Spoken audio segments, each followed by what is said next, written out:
जय हिंद दोस्तों, आप सभी का स्वागत है केजी क्लासेस में। आप लोग अच्छे से होंगे, आशा है कि।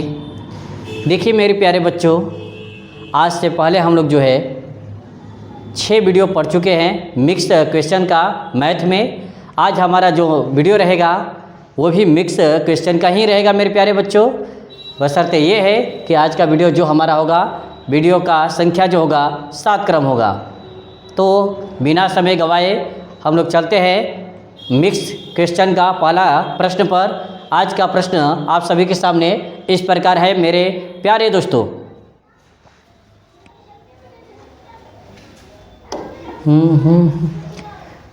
देखिए दोस्तों, क्वेश्चन क्या दिया है पहला। यदि संख्या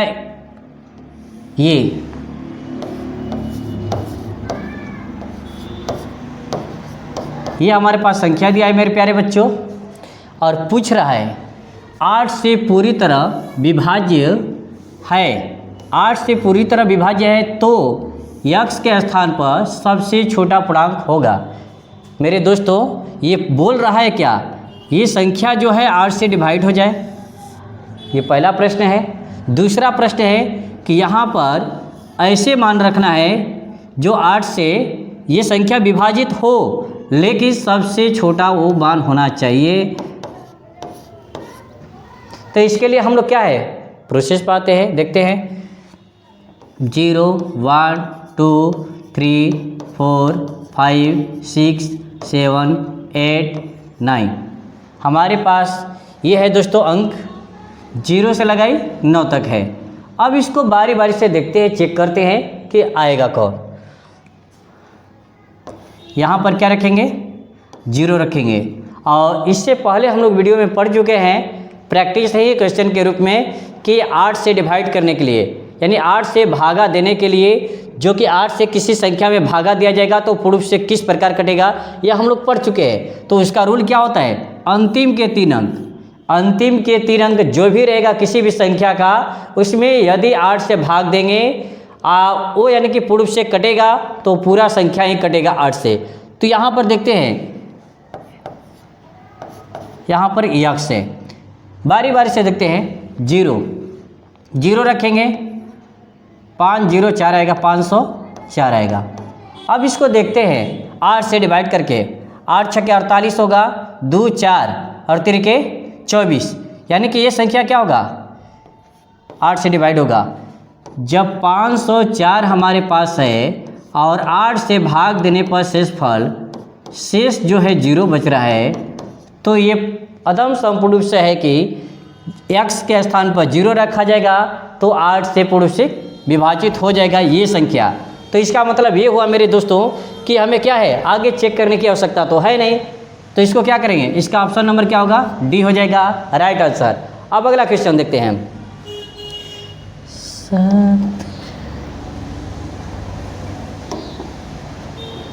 आज का हमारा जो है क्वेश्चन नंबर 2 इस प्रकार है।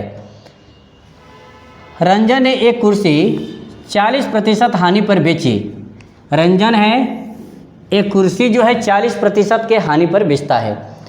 यदि उसने इसे 160 रुपया अधिक में बेचा होता तो उसे 40% का लाभ होता। कुर्सी का लागत मूल्य ज्ञात करें। हम लोग पिछले वीडियो में पढ़ चुके हैं मेरे प्यारे दोस्तों।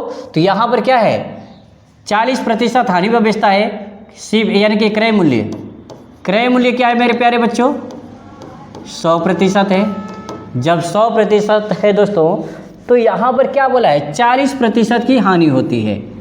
40%, ऐसे सवाल को हम लोग डायरेक्ट भी बना सकते हैं। 40% यहाँ हानि हुआ और 40% यहाँ लाभ हुआ। 40 में 40 जोड़ेंगे तो 80 होगा, और यही 80 इतना अधिक हो रहा है तो 80% क्या होगा, 80% जो है 160 के बराबर होगा। हमें 100% ज्ञात करना है बच्चों।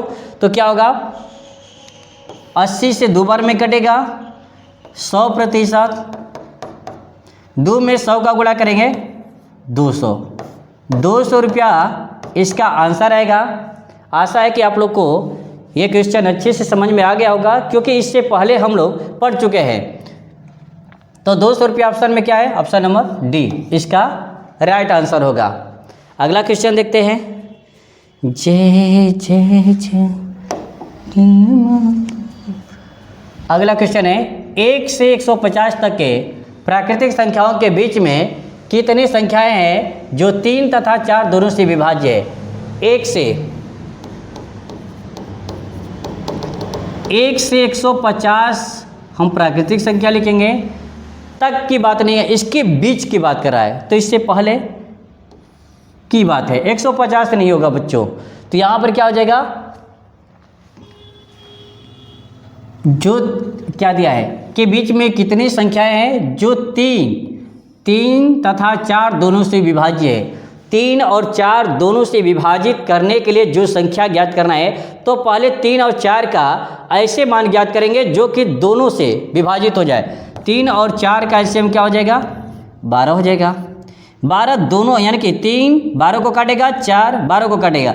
12 एक ऐसी संख्या है जो क्या करेगा, 12 एक ऐसी संख्या है जिसको यानी कि 3 4 दोनों काटेगा।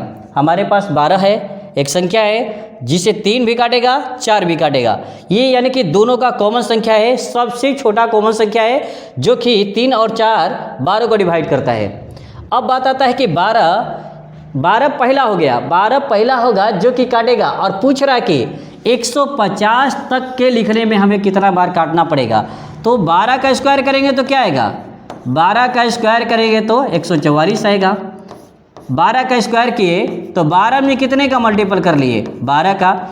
एक बार 12 पर हुआ तो कितने बार, यानी कि 12 का मल्टीपल 12 में कितने का किया, 12 किया।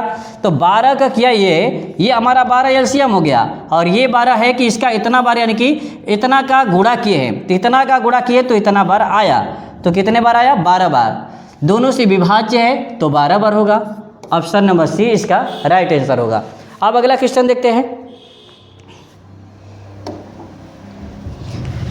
अगला क्वेश्चन है दोस्तों, राम केशव विशाल के पास इतना, यानी कि 12 15 और 25 के अनुपात में सेब है। राम हो गया, केशव हो गया, विशाल हो गया। इन तीनों के पास अनुपात है 12 15 25। अनुपात में सेब है। यदि इन सेबों का योग 364 है, तीनों का यानी कि मिलाने के बाद तीनों के पास है, राम केशव और विशाल, तीनों के पास सेब हैं दोस्तों, और तीनों के सेबों को मिलाकर टोटल क्या हो रहा है, 364 हो रहा है। पूछ रहा है क्या, अगला क्वेश्चन में देखते हैं क्या पूछ रहा है। केशव राम के सेबों के अंतर, केशव और राम के सेबों के अंतर का विशाल और केशव के सेबों के अंतर से अनुपात है। राम और केशव और राम, इन दोनों के सेब का अंतर ज्ञात करेंगे। फिर इसके बाद क्या है, विशाल और केशव के सेब का अंतर ज्ञात करेंगे। दो ऊपर वाला अंतर नीचे वाला अंतर का क्या करना है, अनुपात ज्ञात कर लेना है। बस ये इसका आंसर हो जाएगा। देखते हैं प्रोसेस पर। इन तीनों को जोड़ेंगे तो कितना आएगा, तीनों को जोड़ते हैं तो 15 25 कितना होगा, 40 होगा। 40 या 12 52 हो जाएगा। 52 आ गया। 52 एक समान लेते हैं। कितना कुल टोटल है सेब, 364। तीनों दोस्तों का, इन तीनों दोस्तों को मिलाकर कितना हो रहा है, 364 हो रहा है। हमें ज्ञात क्या करना है, पहले x का मान। 52 से एक बार में कटेगा, 7 बार में कटेगा, 7 बार में कटेगा। 52 से कितने बार में, 7 बार में कटेगा। देख लेते हैं। 52 में 7 से करते हैं, 7 दूना के 14, 7 पच्चे 35,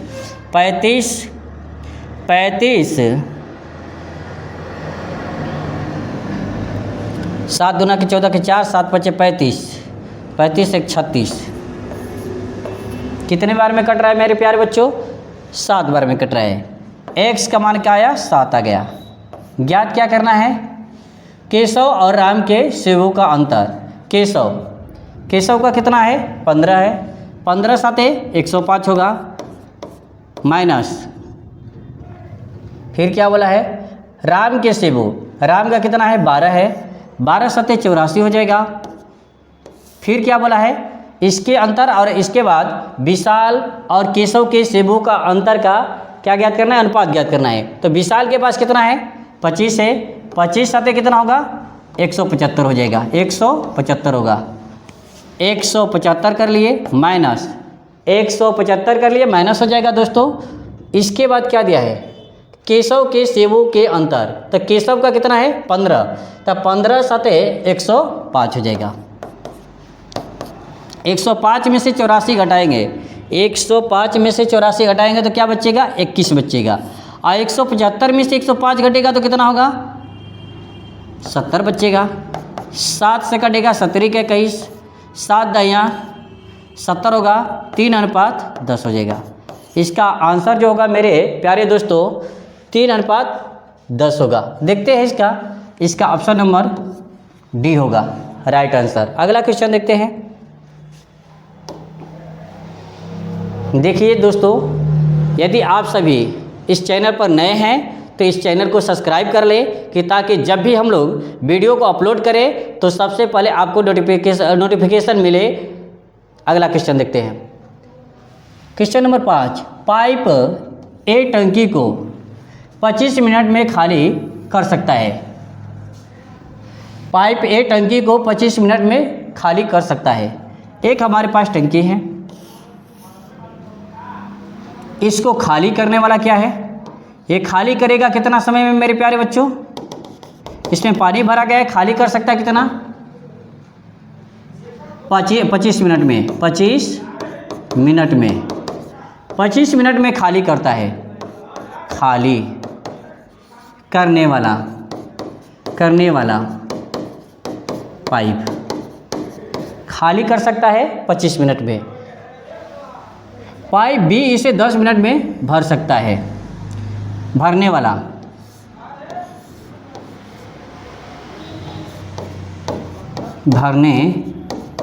वाला पाइप।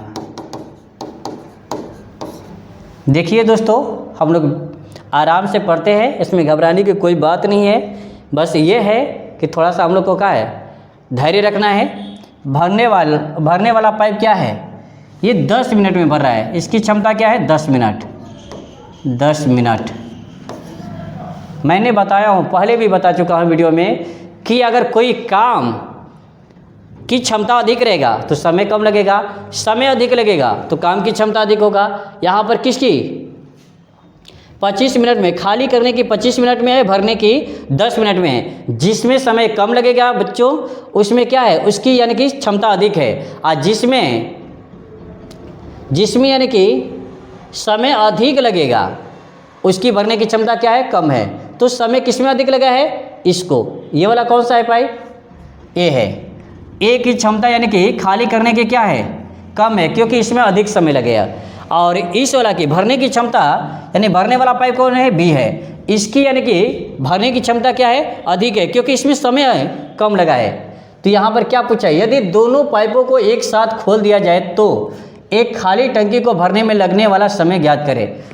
तो यहाँ पर यह बात ध्यान देना है कि खाली करने वाला यानी कि अधिक समय ले रहा है कि भरने वाला, जिसकी समय अधिक रहेगा वो यानी कि क्या होता है, छोटा मान होता है। और जिसकी समय कम रहेगा उसकी भरने की यानी कि क्षमता क्या है, अधिक है। तो यहाँ पर क्या हो जाएगा, 25 है और 10 है, 25 मिनट हो गया।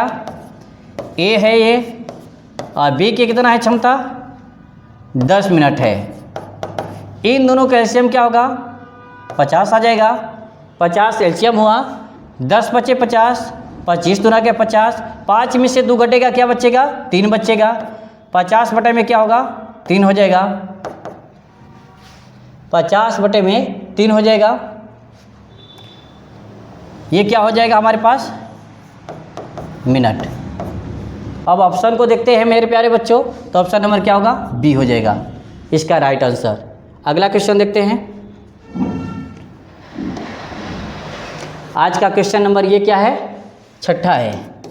एक घनाभ में कितनी सीधी रेखाएं होती है। मैंने इससे पहले वीडियो में डाल चुका हूँ, उसमें किनारे को लेकर मैंने बताया था। एक घनाभ में कितने किनारे होते हैं मैंने समझाया था, तो यहाँ पर भी समझा रहे हैं। ये बालाजी का अगरबत्ती है, आप लोगों पूजा करते होंगे। देखिए इसमें क्या है, किनारों रेखा की बात कर रहे हैं तो किनारा है 1 2 3 4, 4 को इधर हुआ, 4 इधर हुआ, 4 इधर यानी सामने है ना, तो 4 को पीछे है दोस्तों। इधर देखते हैं 1 2, 2 इधर हुआ, 2 इधर हुआ, 2 2 4 हुआ, 4 इधर है, 8 8 4 12। हमारे पास किनारों की संख्या भी 12 है और यानी कि रेखाओं की संख्या भी क्या है दोस्तों, 12 है। तो इसका राइट आंसर क्या हो जाएगा, 12 हो जाएगा। ऑप्शन नंबर क्या होगा, सी हो जाएगा। अगला क्वेश्चन देखते हैं। हिंद देश वह छोटी से छोटी संख्या ज्ञात करें। वह सबसे छोटी संख्या ज्ञात करना है जिससे 720 को गुणा करने पर गुणनफल एक पूर्ण वर्ग प्राप्त हो। वर्ग करने का मतलब क्या हुआ, छोटी संख्या ज्ञात करें जिससे इतना को गुणा करने पर 720 को गुणा करने पर गुणनफल एक पूर्ण वर्ग प्राप्त हो। वर्ग के लिए पहले देखते हैं, वर्ग का मान क्या होता है, ए स्क्वायर। ए स्क्वायर का मान क्या होता है, ए गुणे ए होता है। हमारा यहाँ पर जितने भी गुणनखंड होगा, खंडन करेंगे 720 का, उस सभी गुणनखंड का जितने भी अभाज्य संख्या आएगा उन सभी को डबल करना है। और जिसका डबल नहीं होगा, बस सिंपल भाषा में है कि उसी का क्या करना है, मल्टीपल करना है। 720 हो गया हमारे पास, 720 को तोड़ेंगे तो क्या आएगा, 72 गुणे 10 आएगा। 9 8 72 होता है, तो 3 का स्क्वायर 2 का क्या हो जाएगा, 2 का यानी कि 3 हो जाएगा। 9 8 72 होगा, 3 का स्क्वायर का मतलब क्या होगा दोस्तों, 9 हो जाएगा। 2 पर घात 3 रहेगा तो क्या हो जाएगा, 8 हो जाएगा, गुणे 10 हो जाएगा। क्या पूछा है, गुणनफल ज्ञात, गुणनफल एक पूर्ण वर्ग प्राप्त हो। तो ये वाला तो क्लियर है, इससे कोई मतलब नहीं है, क्योंकि यहाँ पर क्या है, डबल है। 3 का स्क्वायर डबल हो गया। यहाँ पर क्या है, इसको लिख सकते हैं 2 का स्क्वायर गुणे 2 हो जाएगा। इसको लिख सकते हैं 2 गुणे 5। ये वाला भी इससे कोई मतलब नहीं है। क्यों मतलब नहीं है दोस्तों, क्योंकि यहाँ पर भी क्या है, 2 का स्क्वायर है। जब 2 का स्क्वायर हो जाएगा तो वो वर्ग तो प्राप्त ही हो जाएगा। हमें चाहिए क्या, यहाँ पर 2 एक बाकी है, और सॉरी 2 यहाँ पर भी है, यहाँ पर भी है। इन दोनों को लेंगे तो ये भी क्या हो जाएगा, 2 का स्क्वायर हो जाएगा। तो यहाँ से भी ये समाप्त हो गया। अब बचेगा क्या, 5। 5 का गुणा 720 में 5 का गुणा करेंगे, जो भी मान आएगा वह क्या होगा, एक परिपूर्ण यानी कि पूर्ण वर्ग बन जाएगा किसी न किसी संख्या का। तो यहाँ पर क्या हो जाएगा, ऑप्शन नंबर सी हो जाएगा राइट आंसर। अब अगला क्वेश्चन देखते हैं दोस्तों।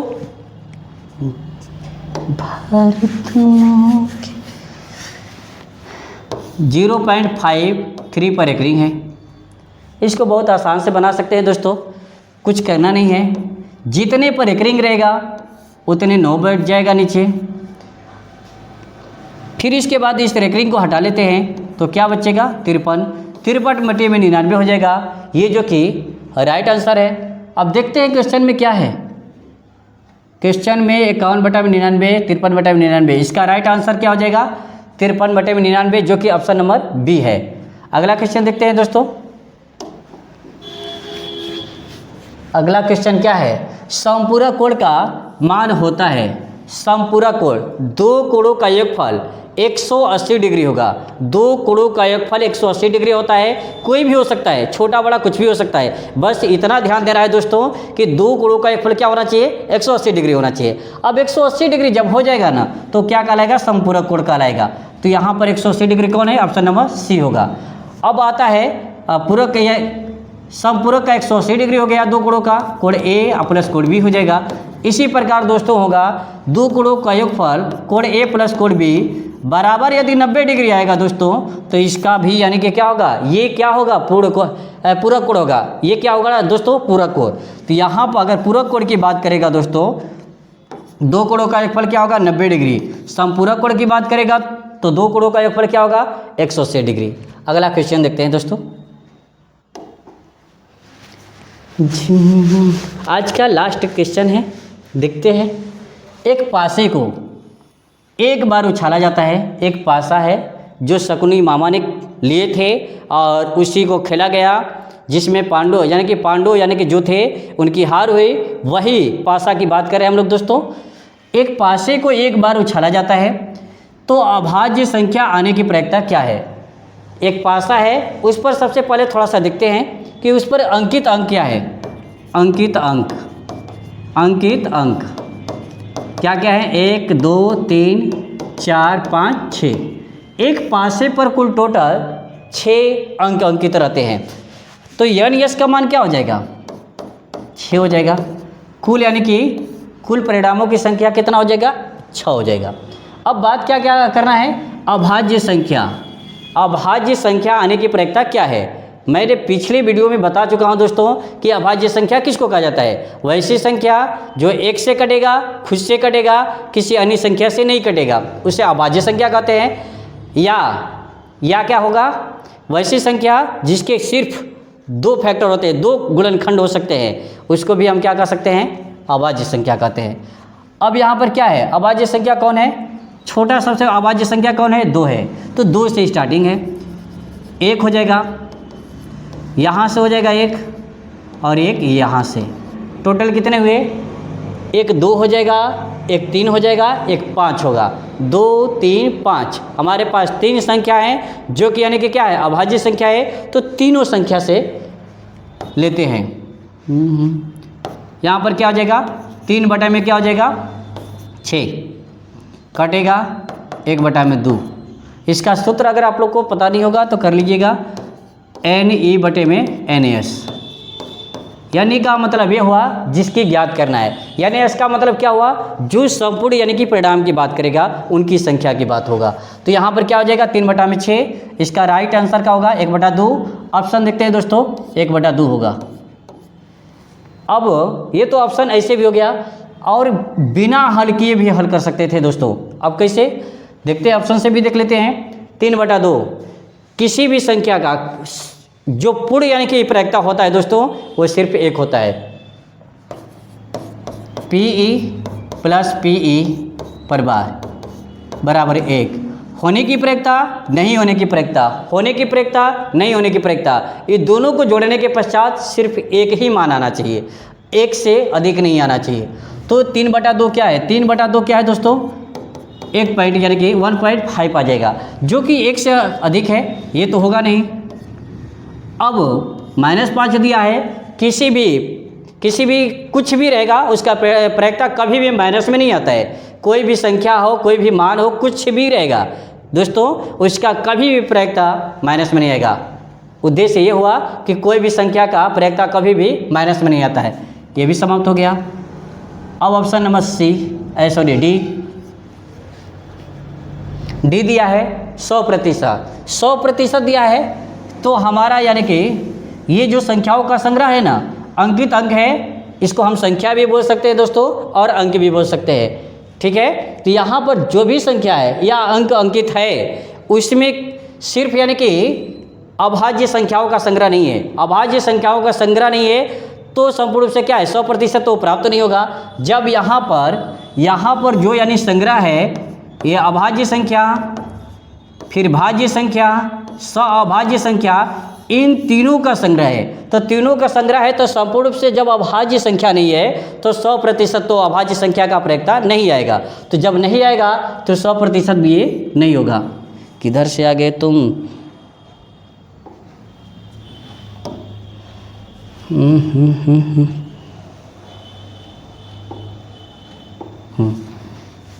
तो इसका ऑप्शन नंबर डी भी नहीं होगा। तो अब ये नहीं होगा, ये भी नहीं होगा, ये भी नहीं होगा, तो ऑप्शन नंबर कौन होगा? ए हो जाएगा राइट आंसर। आज का हमारा जो है क्वेश्चन यहाँ पर समाप्त होता है दोस्तों। आप सभी से अनुरोध है कि इस चैनल को सब्सक्राइब कर लीजिए, लाइक कर दीजिए, अगर वीडियो अच्छा लगे तो दोस्तों में शेयर कर दीजिए। और यहाँ पर हमारा आज का वीडियो समाप्त होता है। जय हिंद दोस्तों।